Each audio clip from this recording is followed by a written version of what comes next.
1500 আর 1500 তো একই। তুই আমার দ্বারা কয় টাকা পাবি? 1500। কি 1500 টাকা পাবি? তুই পাবি 1500 টাকা। 1500 টাকা পাবি। কেমনে পাবি তুই 1500? আমি গুন্যা শফিকের সামনে ভাই আমি গুন্যা তোরে 500 টাকা 3টা নোট দিছি। তোর যে বাহার সামনে বই দেছো, এই বাহিরে ফোন দে তুই। তুই দে। আমি যেতে আসি। তুই টাকা পাবি 1500, এইবার তুই ফোন দিয়ে কও তুই এখন হেঙে ইয়ে লইছ, তুই 1500 টাকা পাবি। এ সবই এ তোর সামনে বই টাকা দিলাম না, আরে 1500। এই তো আটকো।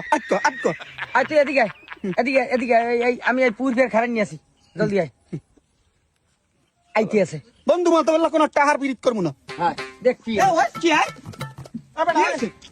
হ্যাঁ অর্ডার কথা মামু অর্ডার 1500 পাবো না 3টা 500 টাকা নোট আমি তোর সামনে বই দিবে। হ্যাঁ ও আমার 1500 টাকা পাইবে না, ও আমার 1500 টাকা দিয়েছে, 1500 টাকা চাই। আরে 1500 আর 1500 তো একই। মদ খোরগুলো আলার পালার কি জন্য জমার দেশে এ 1500 আর 1500 তো একই আলার পালার মোর মালিক আয় বাবা। বন্ধু বান্ধবের মধ্যে আইবে ঝগড়া বাজাই দিতে আইসো। হ্যাঁ বন্ধু ওই টাকাটা দিয়ে দিচ্ছি আমার। হ্যাঁ টাকা দিয়ে দেবো।